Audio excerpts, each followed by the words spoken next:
ناظرین، آج آپ کے سامنے ایام تشریق میں جو تکبیر پڑھی جاتی ہے، اللہ اکبر لا الہ الا اللہ واللہ اکبر وللہ الحمد، اس کی وجہ تسمیہ بیان کی جائے گی۔ یہ تکبیر کیوں پڑھی جاتی ہے، اس کی وجہ کیا ہے؟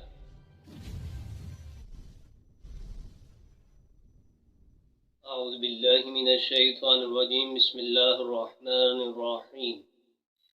اللہ اکبر لا الہ الا اللہ واللہ اکبر وللہ الحمد۔ معراج النبوت میں ہے، جب سیدنا حضرت جبریل علیہ السلام اس مینڈے کو لے کر جنت سے چلے تو حضرت ابراہیم علیہ السلام کی چھری کے نیچے آ گیا تھا اور آپ نے اسے ذبح کر دیا تھا۔ جبریل امین جب اس مینڈے کو لے کر جنت سے چلے، انہوں نے صدا لگائی، اللہ اکبر اللہ اکبر۔ حضرت ابراہیم علیہ السلام نے جب جبریل امین کی یہ صدا سنی تو آپ نے آگے سے یہ پڑھا، لا الہ الا اللہ واللہ اکبر۔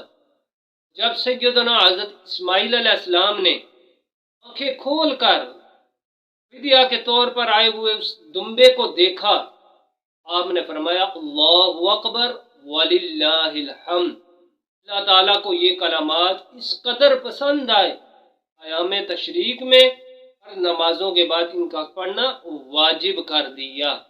یعنی ان کلمات کے اندر سید جبریل امین، حضرت ابراہیم علیہ السلام اور اسماعیل علیہ السلام کے پڑھے ہوئے کلمات موجود ہیں، یہ پوری اس طرح تکبیر بن گئی۔ اب یہ 9ویں ذو الحج کی فجر سے لے کر 13ویں ذو الحج کی عصر تک ان تکبیر کا پڑھنا ہر فرض کے نماز 1 مرتبہ پڑھنا واجب ہے اور 3 مرتبہ پڑھنا یہ افضل ہے۔ اللہ تعالی ہمیں اس پر عمل کی توفیق سے نوازے، اس کا جاننا بھی ہمارے لیے یہ ضروری ہے۔ اس تکبیر کی یہ وجہ تسمیہ آپ کے سامنے بیان کی گئی۔